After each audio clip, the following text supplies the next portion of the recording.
They cannot understand the sheer terror when you hear a siren and you know that there are rockets. We have a long fight ahead of us. Here I am. Here I am. Here I am. And here I am. Here we are. Here I am. Here I am with Shai Davidai. My guest today is Adiel Cohen, an Israeli activist and content creator, and the first Israeli to be interviewed on the Here I Am with Shaidavidai show. So here I am with Adiel Cohen. What an honor. Thank you. Thank you so much for for coming. Look, Adiel, I have to be honest with you. You know, I prepare quite a bit for every episode. I try to learn as much about people. I don't think I've had a guest that is as mysterious as you. Perfect English, but more than perfect English, like perfect cultural references. You are on multiple platforms, on TikTok, on Instagram. You travel the world. You have written op-eds for the Times of Israel and other places. Who are you? Wow.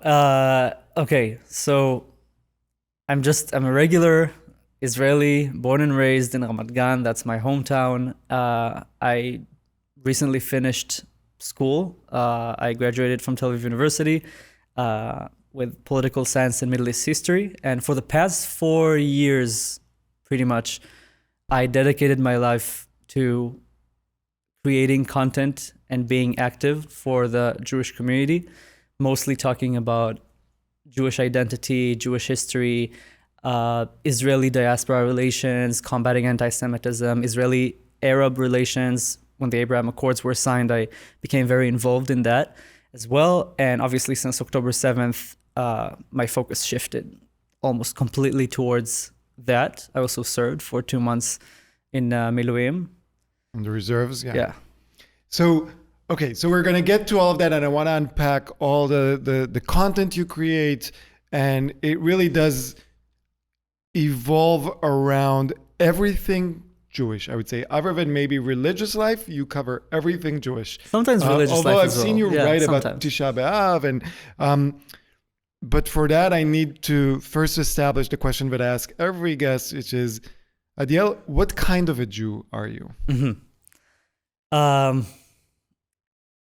Okay, I would say I was raised in like a traditional family. My extended family, a lot of them are religious.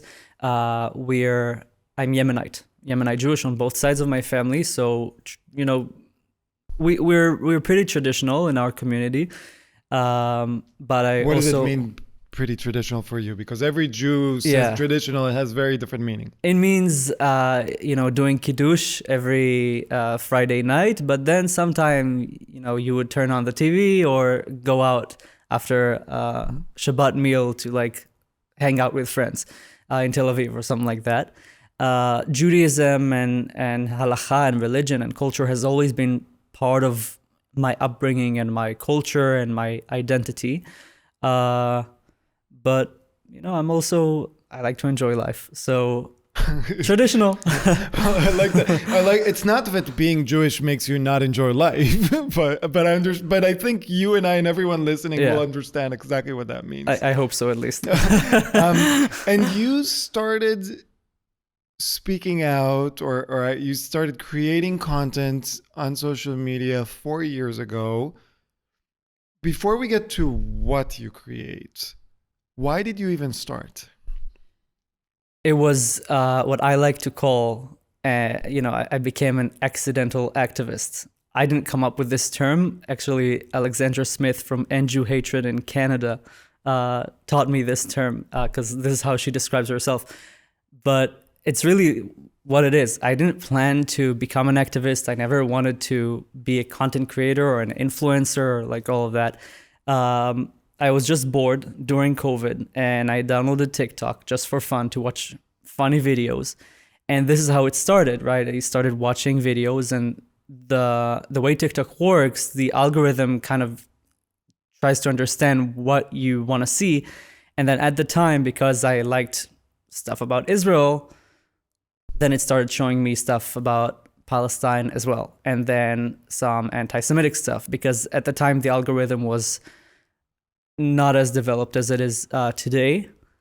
And the more I scrolled through the For You page, the more anti-Semitic content I saw. And do you remember what kind of content? yeah, so everything, all the way from the far right and white supremacists in, America, to BDS and pro-Hamas activists. Back then, they weren't as blatant as they are today, but pro-BDS and anti-Israel, anti-Zionist, and all of that. So, and the amount of misinformation was crazy. And there was no one on TikTok at the time to respond. There were maybe 3 people that I remember that created content about Israel and against anti-Semitism. And at some point, as we say in Hebrew, "Chatafti את החלסטרה," like I got, I don't even know. That? I snapped. Yeah. I think I snapped. So I said, okay, that's it. Next video I see, I have to respond. And then I started responding to videos. What do you mean by responding? Like commenting or making? No, so taking part of the video and making a video response of my own to whatever was said in that video. What people call like a stitch. Yeah, exactly. Yeah. And it started with. And by the way, I know it sounded so. I just showed how old I am by saying what people call is a stitch. Yeah. But I am like, we're not a generation apart, but we're 15 years apart. There's a half a generation between us. Yeah, and I can definitely say that, like, even the younger Gen Z, I consider myself Gen Z, right? The younger Gen Z, it's like, Shamayim va'aretz. Like, it's a complete difference from, I don't recognize it. You can definitely see the brain rot that TikTok has brought on this generation. But anyway, so it started with this one video of this BDS activist from Canada, and he said, here are 3 companies that you should boycott because they're complicit in Israeli war crimes. And the companies were HP, the printer company, Sabra Hummus, and Ben & Jerry's. How not? And when I saw that, I was like, this is ridiculous. So I decided to just respond. And it is a bit ridiculous because probably like the IDF uses HP printers to print the leaflets telling civilian population to evacuate so they don't hurt civilian population. I haven't even thought about that. Like it's just, it was really that ridiculous. And then I decided to, at first I was kind of making fun of him, which has always been it's been a part of my approach, always making fun of and like making light of a dark situation. I love, sarcasm and stuff like that. I think it does work in pushing the message forward, but I also decided to bring some information and facts to the video. And I was talking about the SodaStream, SodaStream that used to operate in Balkan, in Judea and Samaria. You had Israelis and Palestinians working there together side by side, according to what they say, peacefully. And then BDS got this factory to shut down, and hundreds of Palestinians lost their jobs in a day because of BDS. So just for people that haven't followed attention, SodaStream came into the American consciousness. I don't remember how many years ago during the NFL halftime advertisement. SodaStream bought like this big advertisement. People started noticing this company, and obviously when people start noticing an Israeli company, BDS, anti-Israel, anti-Semitic organizations start focusing on it as well. So they had their factory in Judea and Samaria, the West Bank. They shut it down and they move it to Rahat, right, inside of the 67 armistice line. So Palestinians can no longer work in SodaStream. Yeah. And, which was an equal opportunity employment for many of them. Yeah. Until this day, by the way, in at the factory in Rahat, you have Jews and Bedouins working side by side peacefully. And this is exactly what the BDS movement wants to shut down. So this is why I started talking about it, because I realized that there's so much nuance that people are missing.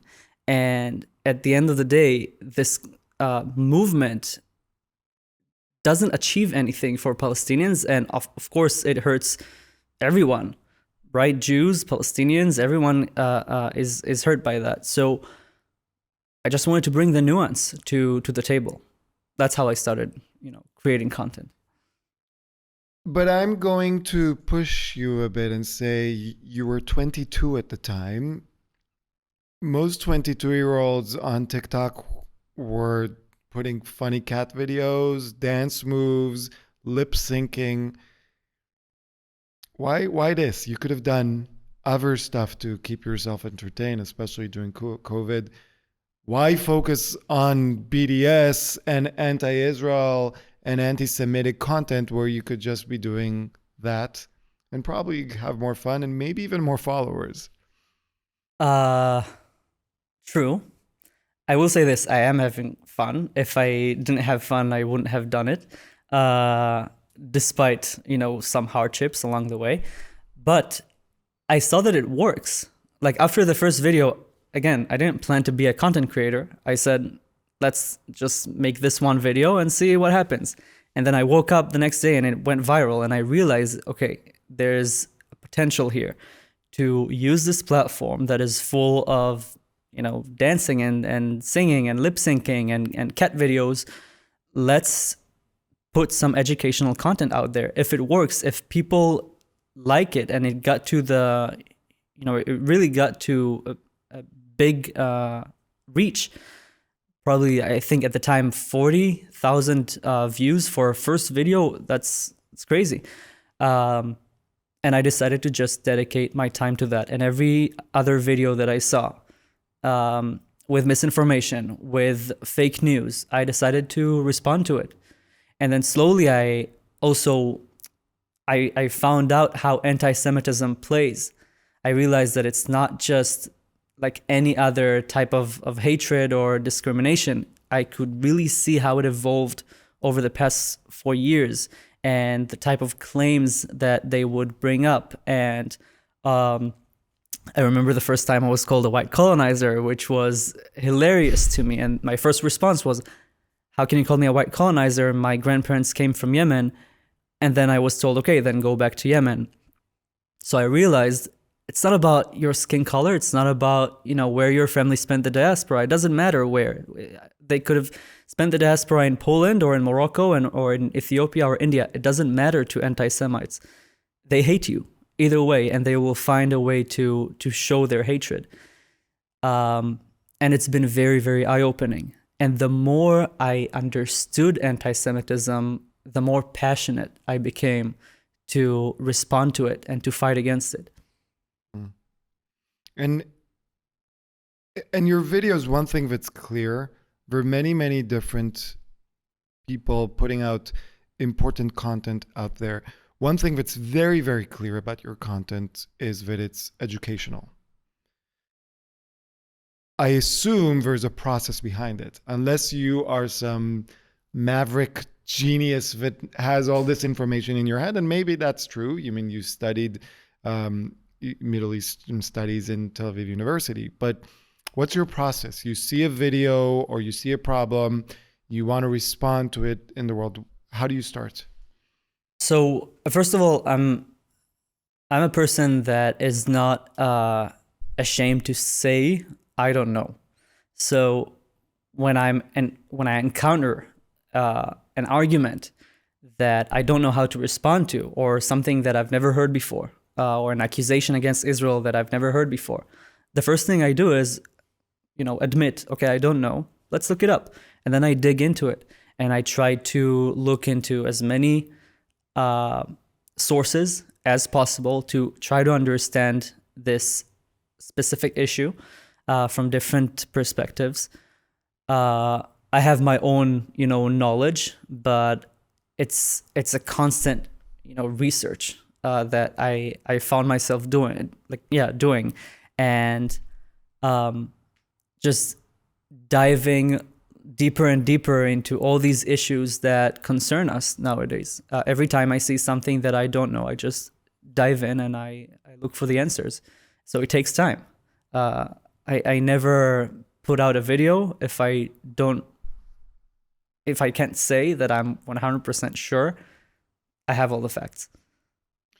And in this process that you've been doing these educational videos on many, many different issues, and just to like give an example, yesterday I saw a video of yours explaining how the different forces in the Syrian rebel, now the new government forces, are spread between northern Syria, southern Syria, west of the Euphrates River. Like, what have you learned, or have you learned anything specific that comes to mind in this 4 years of making educational videos? Something that you didn't even think was like we're missing. There's so much, because it's there's so much information and misinformation out there that I can't point to one specific thing that I say, oh wow, like this completely blew my entire existence. It's just the more you dig in, then the more you look into all these issues, and the more you try to understand the Middle East and how Middle Eastern societies work, the easier it becomes to make videos, to feel comfortable and like confident talking about these issues. I can't think of something specific. But then in recent months, I would say, you've somewhat transitioned from being in front of the camera to going and actually speaking with audiences, speaking mostly with college students around the world. What's that transition been like for you? It was something that I wanted to do for a long time. Like, I really wanted to take my activism outside of social media, and something that I've been doing in different ways before the war. I used to be more active in like peace activism in Israel, but I really wanted to, especially after October 7th, bring the my approach to combating anti-Semitism to young Jewish communities, or just Jewish communities in general. And just explain, what is your approach? You say so maybe it's very clear in your mind what your approach is, but I think it will be helpful if you connect to your Jewish story. Every person in the Jewish community has their own Jewish story, their own upbringing, their own way of connecting to their Jewish identity and practicing Judaism and expressing their Judaism. Connect to that. Connect to your community, your local community, and strengthen the community from within. When we're strong as a community, wherever we are, it's harder for anti-Semites to shake us. I don't think anti-Semitism is something that you can just solve like that. Definitely not, in the foreseeable future. It's kind of like a disease. It's kind of like a virus that keeps mutating, and there are different variants, and every generation they encounter a different type of anti-Semitism. So the best way to fight a virus is to get vaccinated. And the way you get vaccinated, in my opinion, against anti-Semitism is get connected to your community, strengthen our communities wherever we are in the diaspora and in Israel, build more bridges between different diaspora communities and between Israel and the diaspora. And the stronger their community is, the harder it is for anti-Semites to ruin our day. and that's what you've been doing. So bringing this approach of connecting people to their Jewish identity, whatever that is for them. How do you do that? What do? You come to a community, and then what? I tell a story. I really do believe in the strength of telling stories. So right after October 7th, when I finished my service, I was called to serve on October 7th, the same day I was already in the base. Doing what? My job, I'm a commander in the artillery corps in the rocket division. And I spent 2 months in around the Gaza border and then around the Lebanon border, doing all sorts of missions. And when I finished, the first thing I did, I couldn't just stay at home, be glued to the news and spiral into an existential crisis. I wanted to be proactive, and I saw everything that's going on social media and on campuses, and I decided to collect everything that I gathered during these 2 months of my service, my footage, the experiences I had, and turn them into a presentation and just go around and tell it to whoever wants to hear. What we've been through on October 7th, what did it look like from the first siren to the moment I got to the base, and then the 2 months that followed.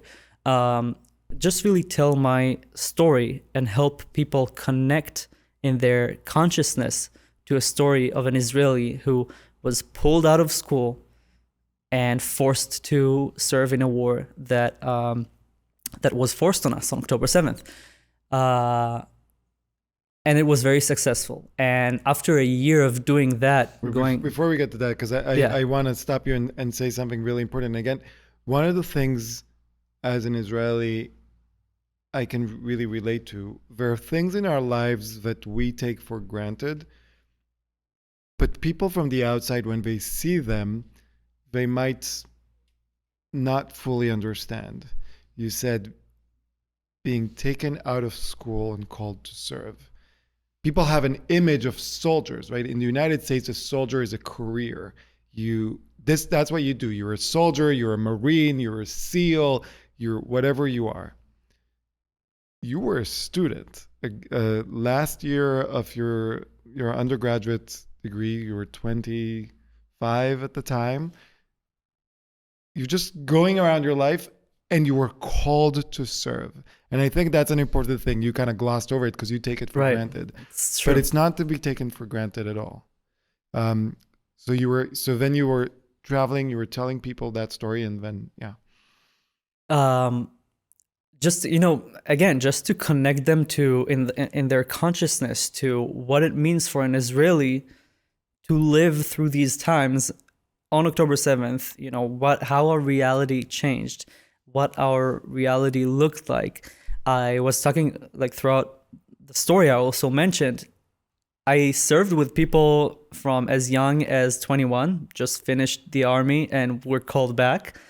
Imagine that, we have to serve until the age of 21. They were dismissed, and then October 7th happened, and they find themselves again serving, all the way to 45-year-old fathers who left their families behind, left their careers behind, and came, and mothers, by the way. I served in a mixed community, mixed unit, and we have men, women, young people who just left everything behind and came to serve because they were called. Now, I used the word forced to serve.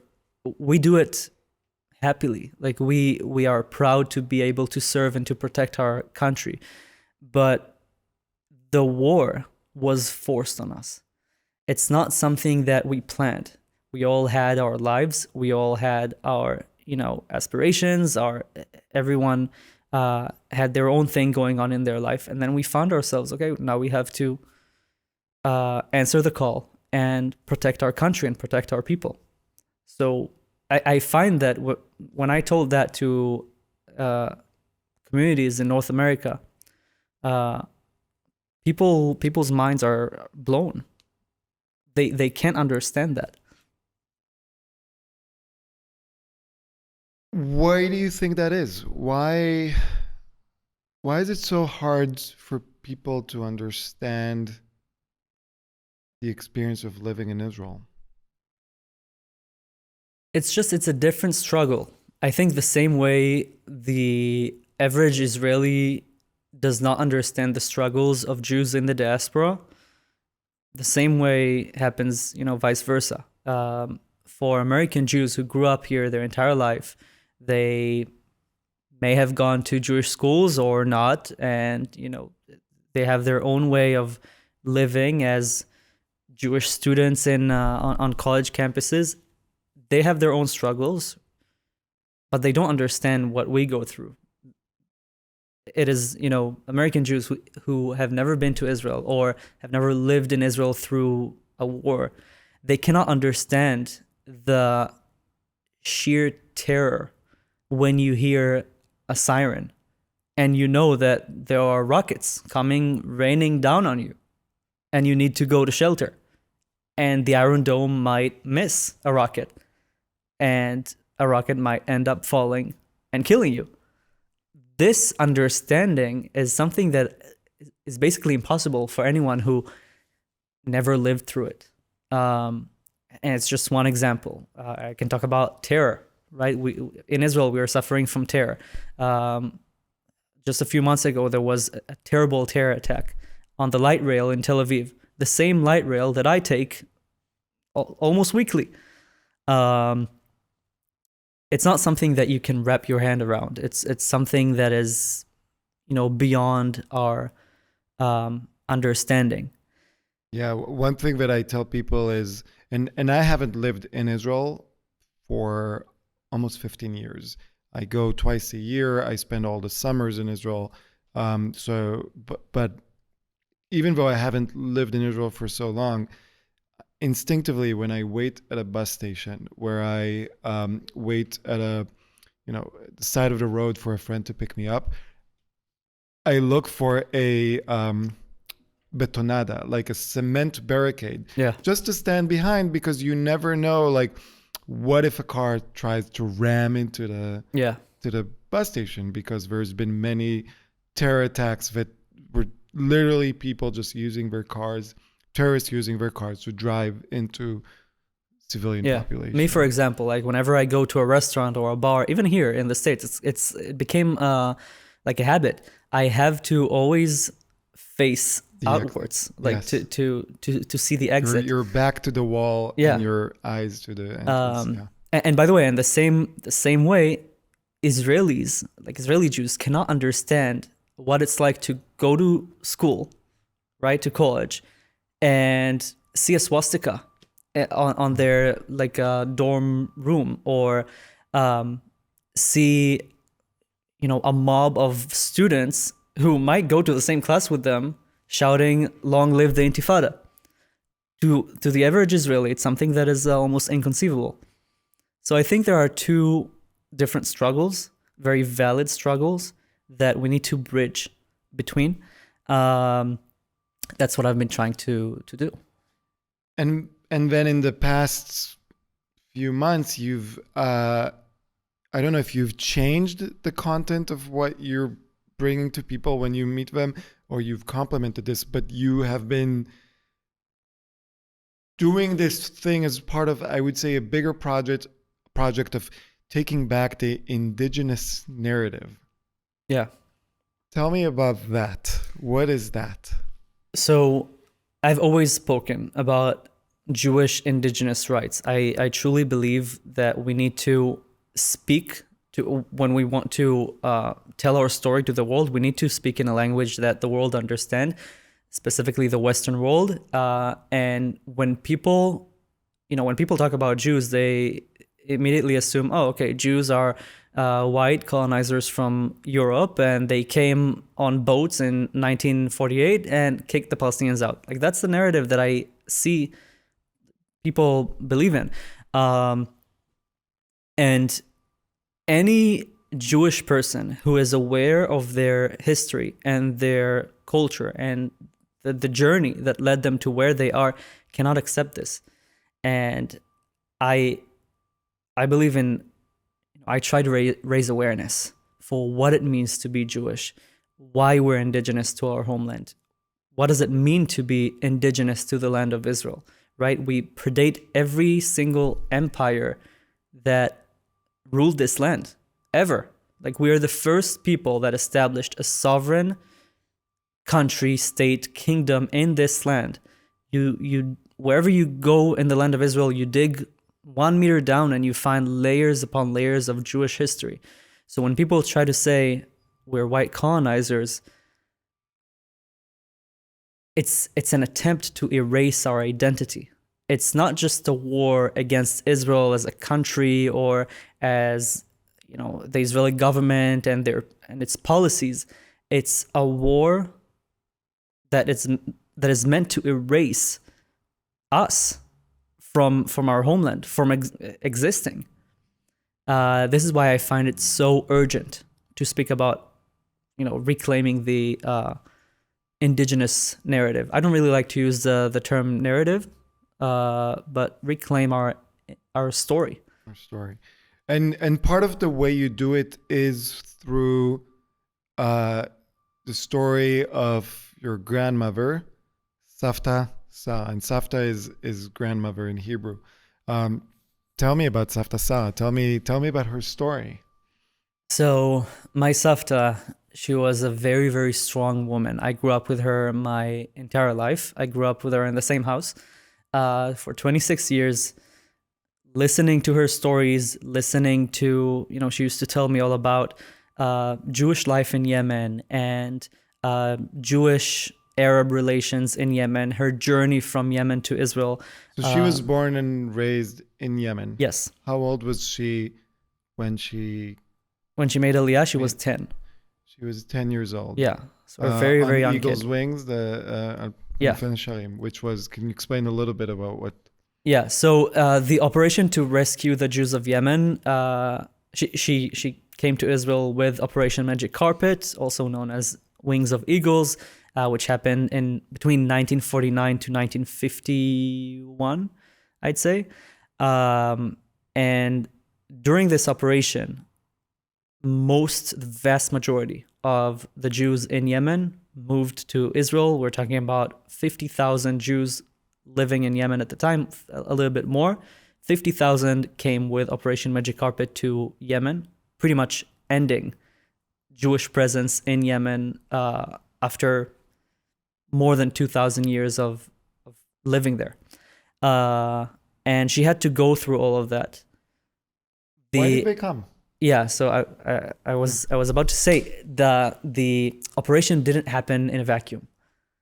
It followed a crazy rise in anti-Semitism and violent attacks against Jews, blood libels, something that a lot of people don't know. Nazi propaganda made waves not just in Europe, but all over the world, and it made its way into the Arab societies, the Middle East. Mein Kampf became one of the most, popular books. They had a radio station, Radio Berlin, broadcasting from Berlin in Arabic to the Middle East, which led to a very, very difficult life for Jews in these societies. Many times it was like this Nazi propaganda was mixed or like injected with Islamism, and Jews really began to suffer. Jews have never had the best life in the Middle East. Some eras were okay, some eras were not really okay, but the 30s and 40s made it impossible for Jews to live in the Middle East, especially in Yemen and in Iraq. Syria as well.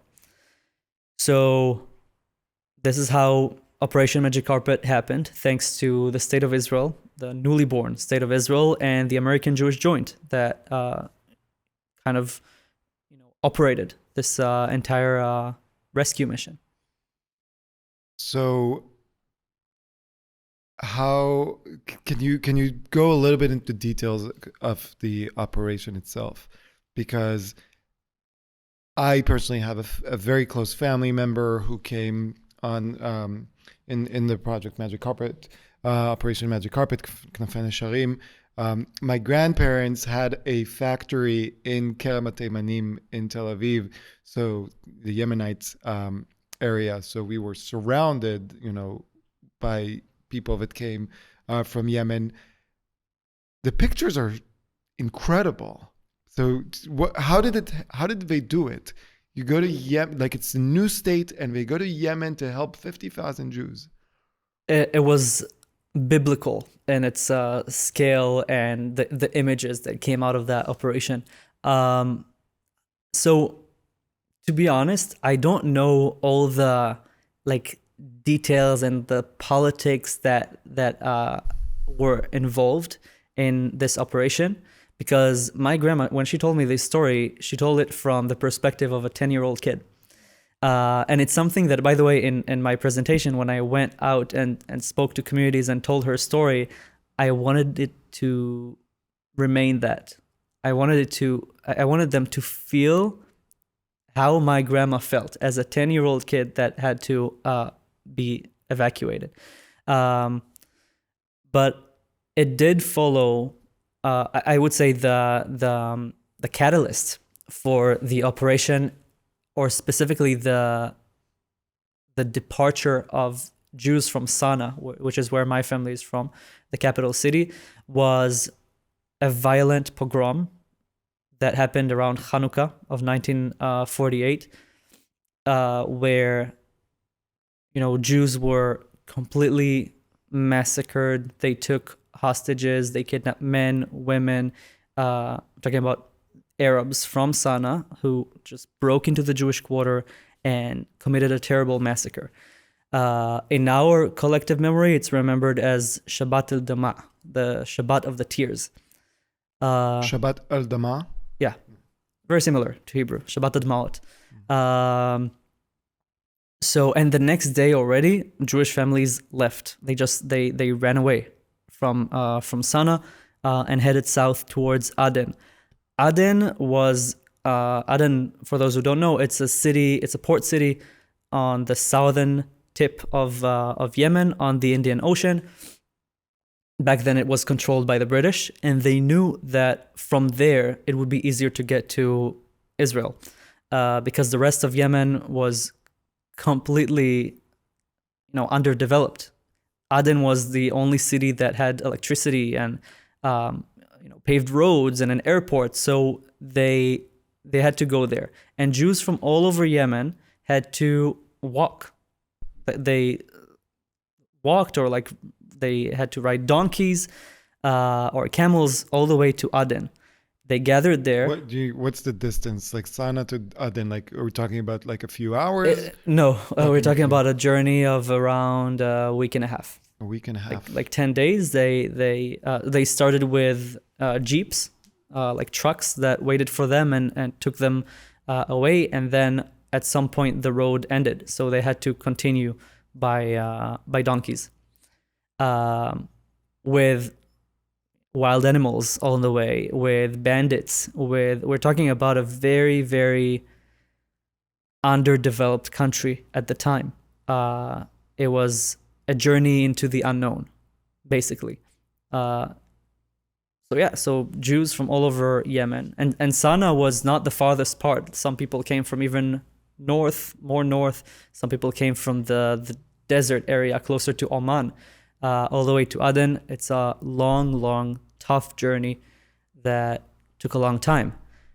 Many Jews did not survive the journey. Some people died on the way.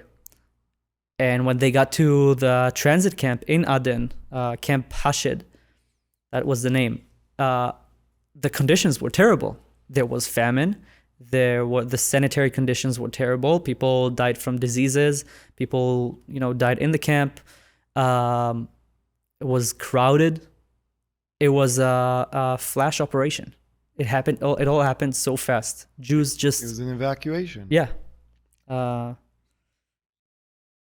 What has been the reaction when you've been traveling around and telling Savta Sarah's story, the story of the Yemenite Jews that had to escape? A lot of inspiration. I see people really inspired when they hear stories of other Jewish communities that they haven't heard before. It helps them connect to the bigger Jewish story. And it's something that I can say on myself as well. The more I hear about different Jewish communities and the more I learn about the wider Jewish world, the more I feel connected to my own Jewish identity and the bigger Jewish collective. And that's mostly the reaction I see from people.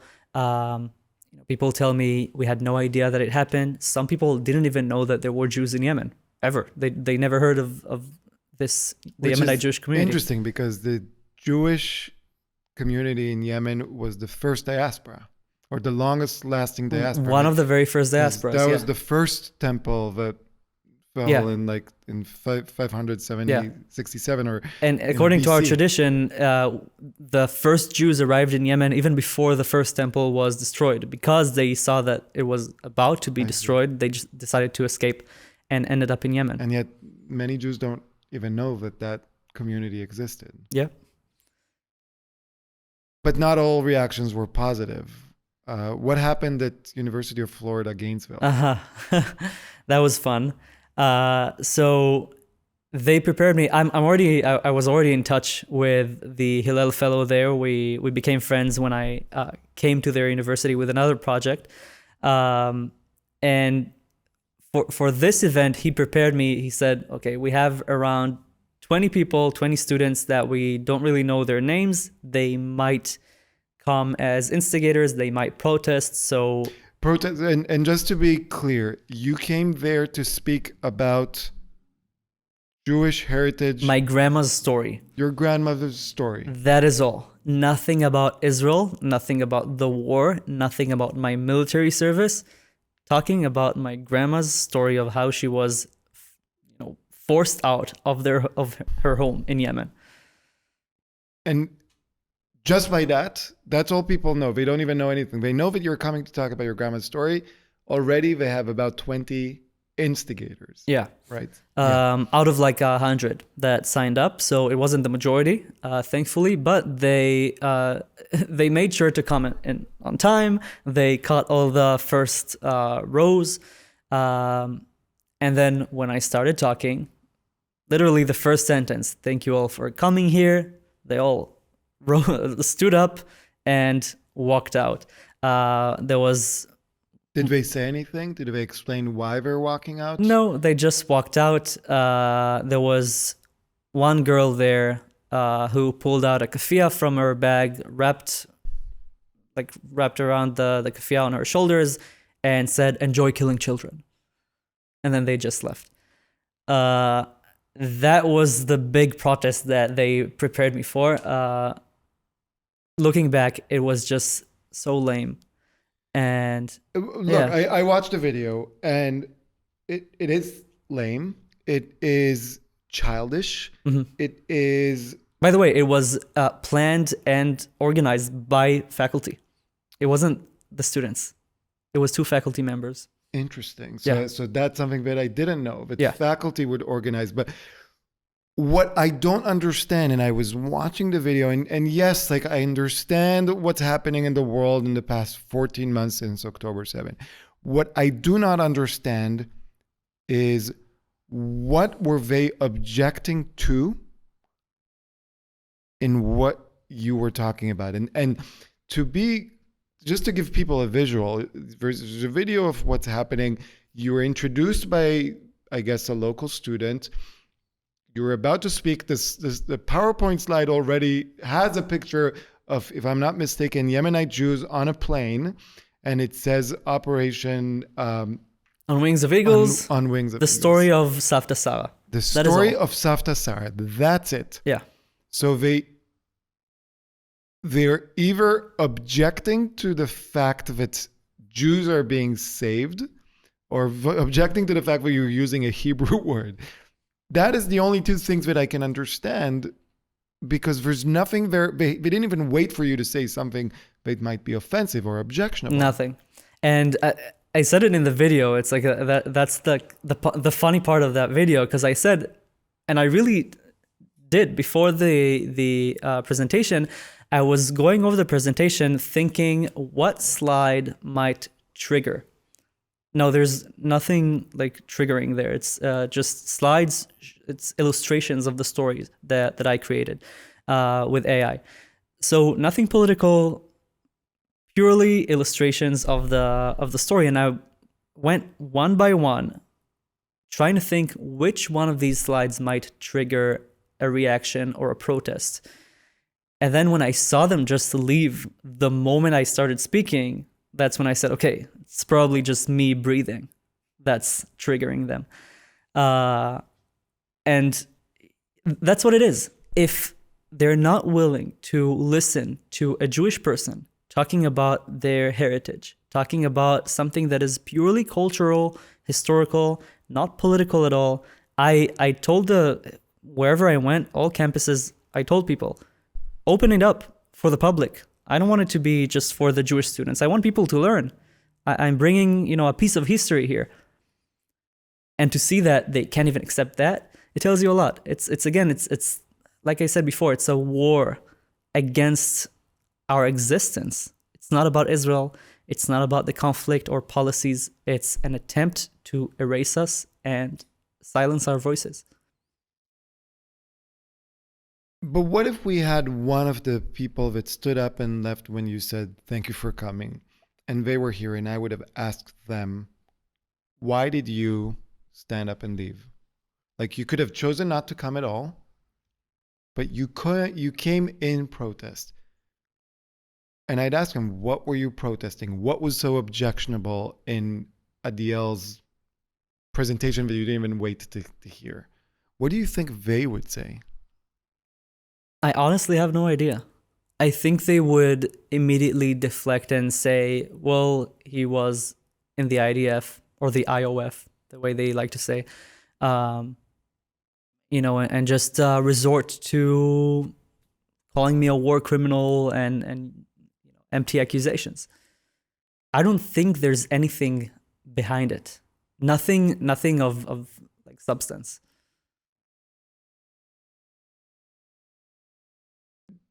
That is, I don't know why my podcast has become the number one depressing podcast on I'm so Spotify. sorry. I'm so sorry. It's not you. It's the world. It's the world. But you're absolutely right. I mean, I want to give people the benefit of the doubt, and I would have loved for them to stay and then explain. Yeah. Why they are protesting. Same. By the way, when they told me, I want like, a conversation to happen. Yeah. When they told me you have 20 protesters who are about to come, I'm like, okay, I don't mind it. I want the conversation to happen. And they told me, okay, but what if they protest? Let's have a conversation. Like, during the talk, I'm all open for it. I'm all about it. And different schools that I went to in the past month. You don't sound like a war criminal. I'm not. I'm really nice. I'm a nice person. I'm very polite. I listen to people when they talk to me and when they, show their viewpoint, and then I respond. That's all I want to do. I'm all about the conversation and the discourse, and I had some great conversations in the past month. I can just give one example. I was in Concordia the day before the riots happened, 2 weeks ago. When was it? I don't remember. 2 weeks ago. And we were tabling there with Jewish students, and we invited everyone to come and speak. We held a sign, I'm Israeli, ask me anything. Let me plug the student group at Concordia, which just got banned from campus. I know. Startup Israel. Yeah. And here's why they got banned from campus.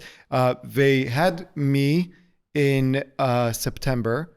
Apparently now I'm suspended from Concordia. I saw with the cafe and all of that. Yeah. Which was, by the way, if you think Columbia University is bad, then you don't want to step Concordia close is to Concordia.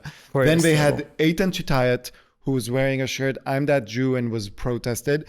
And then last week they had Yosef Haddad, an Israeli Arab Christian who served in the IDF, but he's Arab and he's coming to talk about there is no apartheid.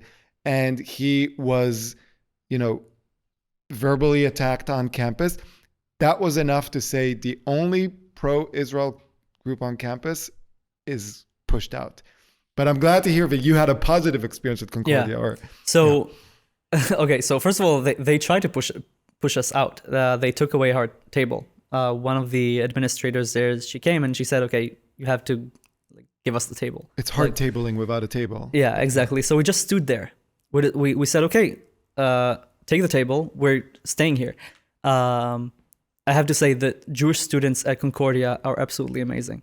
And we stood there with a sign saying, I'm Israeli, ask me anything. I expected violence.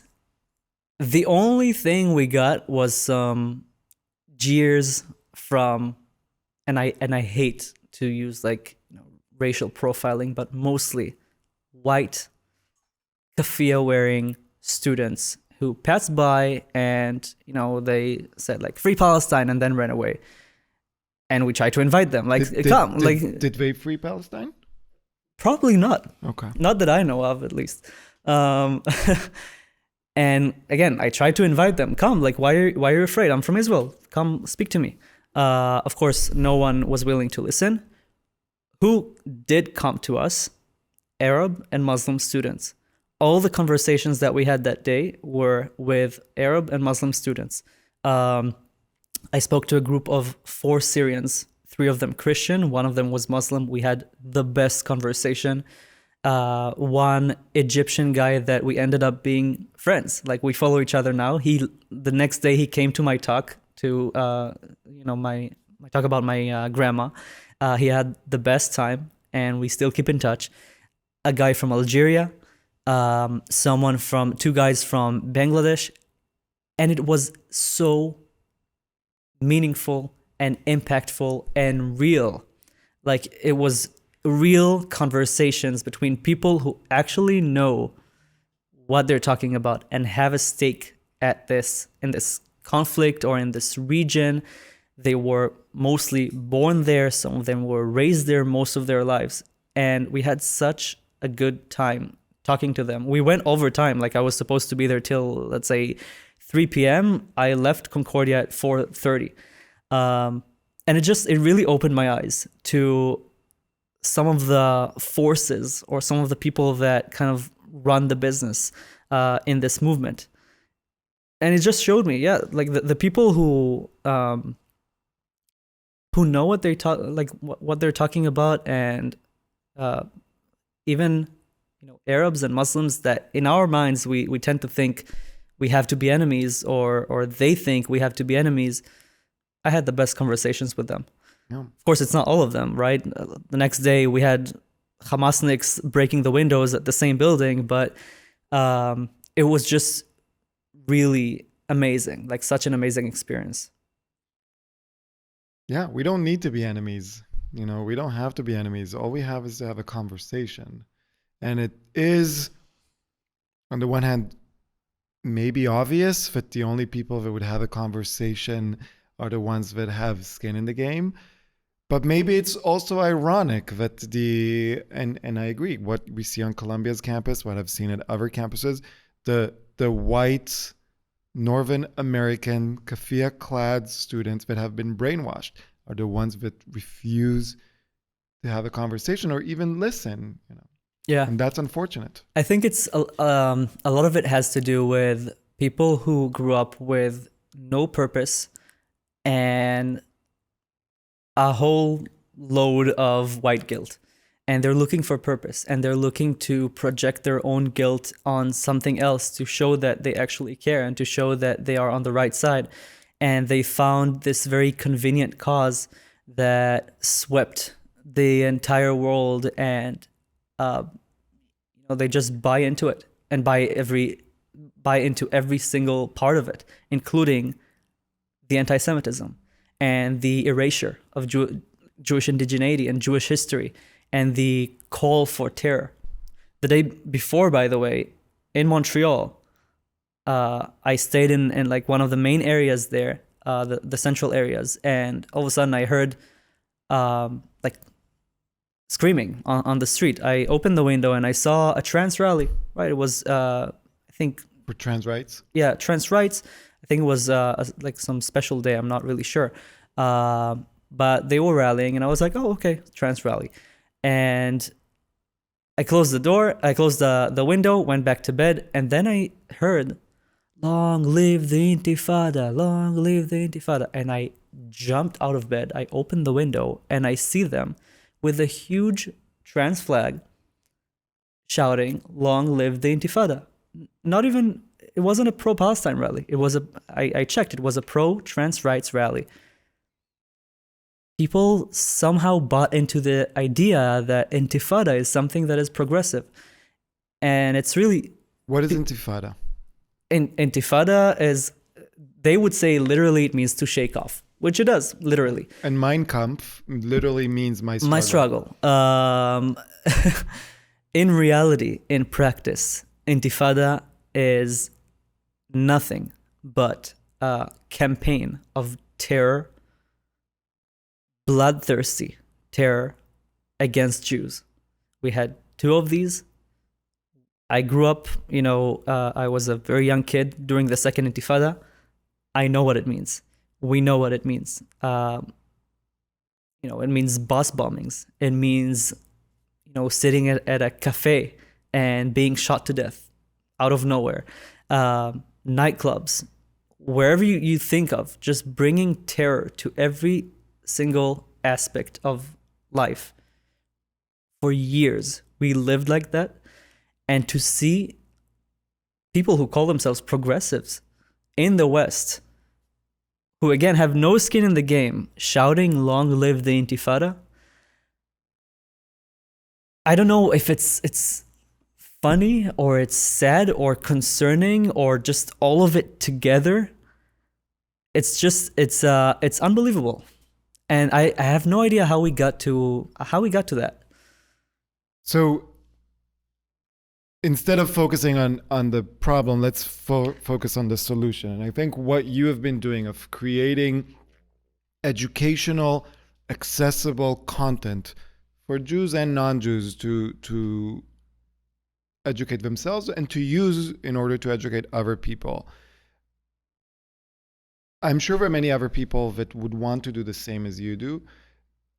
What tips would you have for someone young, 22-year-old, when you started, you were 22, and they want to start creating content on social media? Dive right in. I had no idea what I'm doing when I started doing it. Really, I never created content before. It wasn't my thing. I'm an introvert by nature. Going out there and exposing myself, it's not in my nature.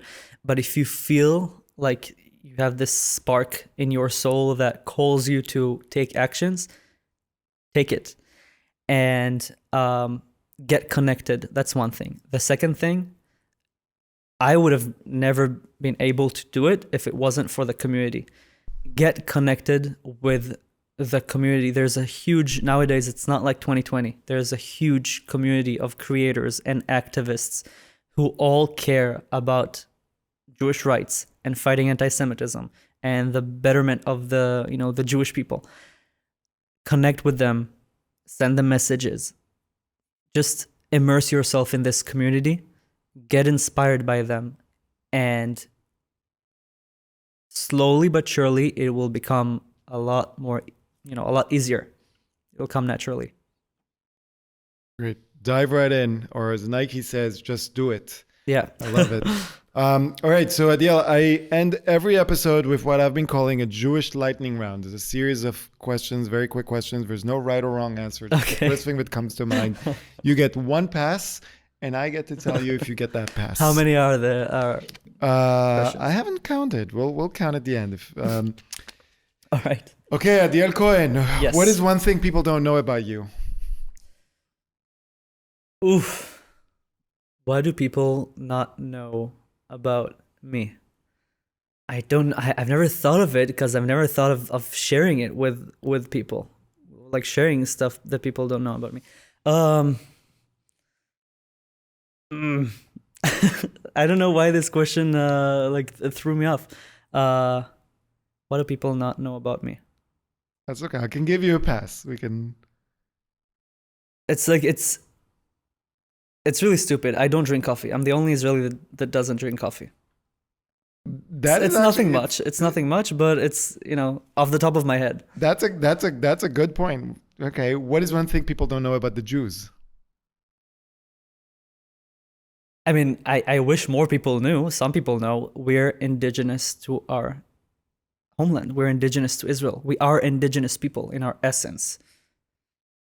What is your favorite curse? Hebrew, English, Yemenite?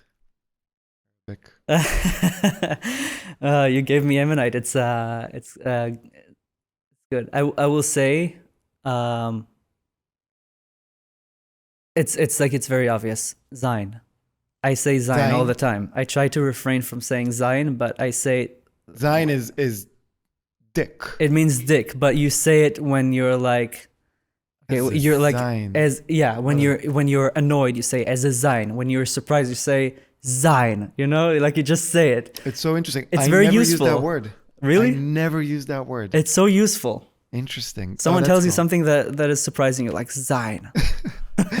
When was the last time you cried? Yesterday. What happened? Whoa, you put me on the spot. So I don't cry a lot, but when I cry, I love it. I love crying, because it's really like it calms you down. So every year I get into this birthday blues. I'm a January kid. My birthdays have always been rainy, gray. They've never been a fun occasion for me. I mean, sure, like I had fun. I met with friends. We had a little party. When's your birthday? January 28th. And but it's mostly the way I see it, and I'm okay with it. It's a day for like self-reflection. And then yesterday I heard this one song that I don't know why it triggered me into thinking about my birthday and growing up, and this, just the thought of growing up, when I'm in the right mood or like the wrong mood, it can make me cry. Wow. Yeah. You don't know what's ahead. I'll tell you this. If you could have any person over for Shabbat dinner from any moment in history, who would that be? Wow. Can I say two? Okay. One, Maimonides, the Rambam. The Yemenite Jewish community has a very special connection with the Rambam for reasons that, letter to the Yemenites. Exactly. I can go into it for hours, but generally we have a very special connection with him. I would love to hear him speak, like just words of wisdom. The second one is late Israeli poet Naomi Shemer. She's one of my favorite people in our history, in our heritage. Her demeanor was so calm, and her words, the lyrics of the poems that she wrote were so deep. I just want to hear her speak and share ideas. Well, you can't have her because she's dead, but you could have her son, Adiel Cohen, who is a musician. What's your favorite Jewish holiday? I don't want to be annoying. I don't have a favorite Jewish holiday. I think all Jewish holidays come in the exact right time. Chanukah for the winter vibe with the sufganiyot and the candle lighting. But then you have Purim. You get dressed and you go get drunk. Sukkot, you build a sukkah and you decorate it with your dad. Every Jewish holiday has its own magic. I think, okay, I'll say this. Sukkot has a special kind of magic that other holidays don't. That's it. I said it. This is going to make the next question really, really difficult. Okay. What's your least favorite Jewish holiday? I wouldn't say like it's not my, okay. It's not bad, right? It's just my least favorite, Shavuot. It's like, okay, Yeah, and I'm lactose intolerant, so come on. Okay, that's explained. Shavuot is all about eating dairy. Okay, I get it. When do you feel safest? When I'm in Israel at home with my parents. When do you feel least safe? When I hate to say it because I used to feel safe. I used to come here all the time to New York. My sister lives here. I used to feel very safe in the city. In the past year, I've been trying to avoid the city as long as I could. What gives you hope? Our history. Just looking at our history and how much we've been through. What is the first thing that comes to mind when you think of the words Jewish civil rights? Indigenous. People need to understand that. I can't stress this enough. And finally, every episode, I urge the listeners to donate to one charity that does good in Israel or across the Jewish diaspora. Where would you want people to donate to this week? Zaka. Zaka. Say more. Zaka are that's Z-A-K-A. Yeah, that's the organization or the body that they're the first responders. They go to every crime scene, every terror scene, everywhere there's casualties, and they are the first ones to witness the horrors.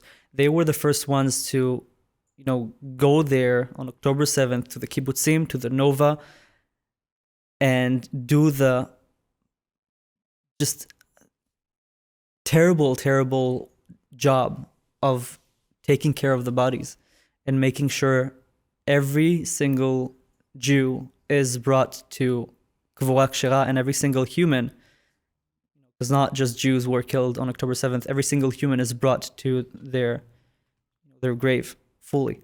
Zaka. Adiel, where can people find you? Adiel of Israel on all platforms, Instagram, TikTok. Can you spell that for people? Yes, it's Adiel, Adiel, of Israel.